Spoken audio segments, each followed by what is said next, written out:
Chapter 17. The Whole Round Earth. Our story of ancient geometry reaches its finale at the start of the 3rd century BC, for it was then that a famous geometer wrote down the whole theoretical subject in the best-selling mathematics text of all time. And soon after, another geometer performed the most spectacular practical feat. He used a shadow to measure not just a pyramid, but the whole round earth. These two events took place in the new Greek capital of the land of Egypt. Founded by Alexander the Great and named after him, Alexandria had become a leading metropolis of the ancient world. By now it was a flourishing royal city, a beehive of commerce, and the most important seaport on the whole Mediterranean, and Alexandria was also the world center for ideas. This sumptuous cosmopolitan city was the gathering place for the best scholars and scientists of the age. Savants from many lands made their discoveries in the museum, a graduate school that carried out studies in literature, medicine, astrology, and mathematics. The accumulated learning of the past was stored in the great annex library with nearly 1 million books on scrolls.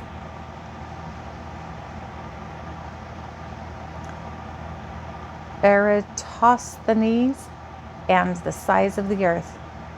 The librarian was a Greek named Eratosthenes. A universal mind, he was a mathematician, a specialist in history, an astronomer, and a poet besides. And around 250 BC, he did something almost incredible in those times. Eratosthenes measured accurately the girth of the earth of the planet he lived on. Strange as it seems, he had a practical purpose in mind. As a great geographer, he understood that the earth was round, and he was mapping the known parts of it. On his map of the world, Eratosthenes put all the data and distances he could get. The project was typical of that era, and when the Mediterranean was becoming one world for the first time, it was one world of scientists, astronomers, mathematicians, and geographers in many lands were pooling their knowledge, and it was one world of trade, of ships and sailors who needed maps. To make his map more accurate and useful, Eratosthenes wanted to determine the width of a degree of latitude. But for that, he had to know the circumference of the earth. But how was he to measure it? The inspiration came to him one day as he was traveling up the Nile on a summer study trip. He noticed with excitement that on the longest day of the year, the noonday sun shone straight down a well at Syene, a town about 5,000 stadia up the river from Alexandria. He could see the shape of the sun reflected on the surface of the water at the bottom of the well. But from there northward to Alexandria, where he lived, the sun never got directly overhead. So Cyrene was on the Tropic of Cancer. To a geographer, that was most important, and he explored the region in order to draw the tropic on his map. But the sight of the sun and the well fired his imagination even more. Just that single observation, plus his knowledge of geometry and his own active brain, told him how to determine the distance around the earth. He did it by means of a shadow and some remarkably shrewd deductions.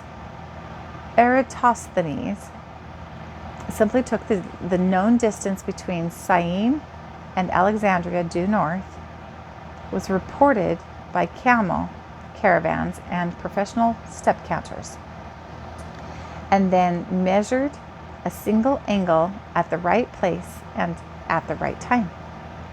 He made his historic measurement at Alexandria at noon on the longest day of the year.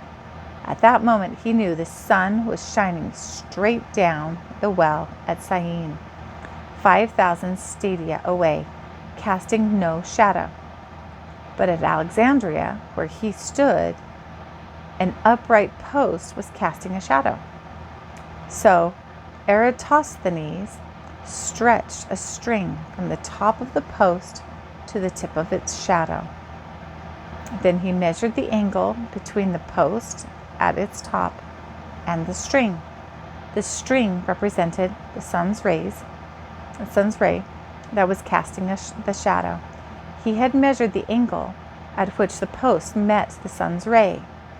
It was 7 degrees, 12-inch angle. Now look at the picture on page 142, where we have cut away a piece of the earth, and you can see the brilliant deduction that Eratosthenes made from this angle.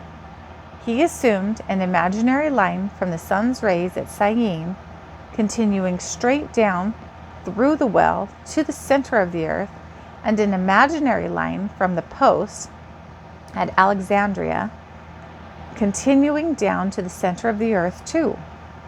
Of course, he assumed the sun's rays were parallel. So at the center of the earth, the post line met the parallel ray line at the same angle that the post met the ray at Alexandria. When a transversal cuts two parallel lines, the alternate interior angles are equal. So Eratosthenes made the alternate angle at the center of the earth 7 degrees, 12 inches. The rest was easy. In the illustrations you can see, as Eratosthenes did, that the string and post lines at Alexandria formed the same angle as the alternate angle formed by the post and sun ray lines at the center of the earth. Both represent angles of 7 degrees, 12 inches. With this fact, a simple arithmetic, Eratosthenes was able to calculate the approximate circumference of the earth. This angle goes into 360 just 50 times. There are 60 minutes to the degree. Then, since the length of the arc made by 7 degrees, 12 inches was about 5,000 stadia, the distance around the whole earth must be 50 times that, or about 250,000 stadia. In Egypt, there were about 10 stadia to a mile. So his measurement was around 25,000 miles, very close to the actual circumference of the earth, as it was measured in later centuries. Eratosthenes' estimate was the most accurate in ancient times and the climatic feat of the ancient practical art of geometry or earth measurement. Yet his contemporaries thought of him as a second string man, for around the same time and in the same city of Alexandria, there lived another geometer whose name is more widely known than any mathematician in history: Euclid's Elements. The other man was, of course, Euclid. His masterpiece, The Elements, became famous in his own lifetime, and nowadays it is still just as famous. For more than 2,000 years, ever since he wrote it, students have been studying elementary geometry from his great work. The chances are that it is the basis of your geometry book today. The incidents of Euclid's life are unknown, but we can infer the traits of painstaking accuracy, imagination, dogged determination, and above all, logical thinking that led him to assemble and organize everything that had been accomplished in geometry up to his time. Of course, there had been previous attempts by other writers, but it was he who finally arranged the whole subject in the complete and orderly outline that was desperately needed. Earlier, Greeks had struggled to find, in simple geometric forms, some basic rules of line and construction and relationship for a clear and accurate description of nature.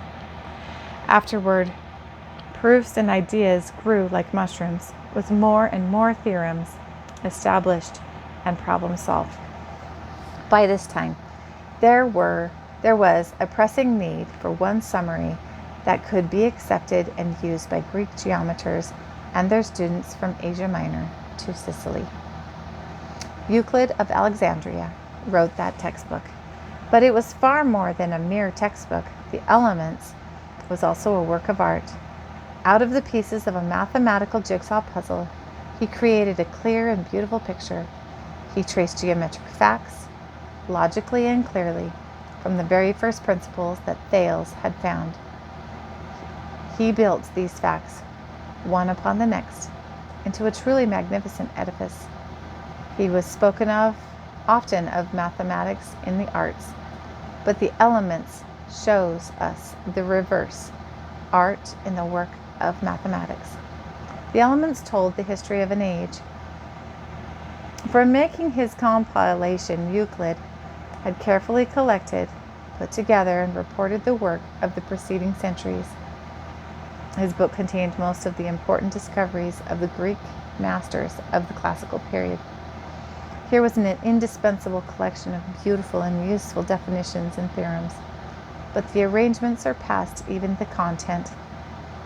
From start to finish, Euclid's Elements was held together by rigorous deductive reasoning. From a few wisely chosen axioms, agreed upon common notions, he went on, step by step, to the most advanced proofs. Perhaps no other human creation has shown how so much knowledge can be derived from reasoning alone. So, through the ages, his book had been used as a training in logical thought, not just for mathematicians, but for philosophers, theologians, logicians, lawyers, and political leaders. Seekers of truth in all fields have studied and imitated its form and procedure.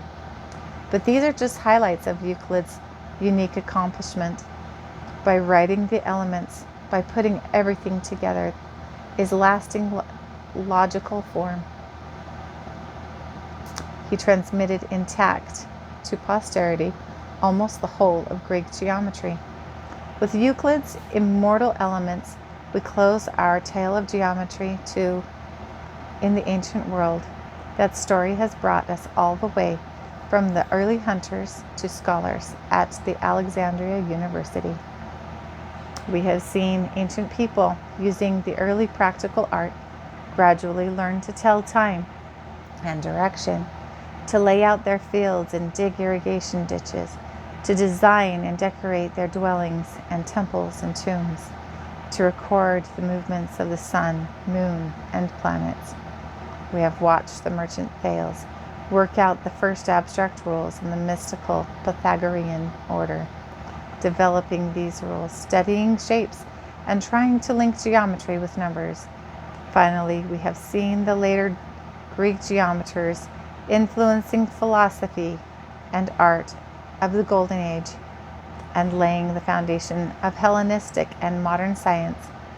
From start to finish, it was a great adventure of the human mind, and all of it, from the Stone Age to Eratosthenes and Euclid, was achieved with just the string, the straight edge, and the shadow.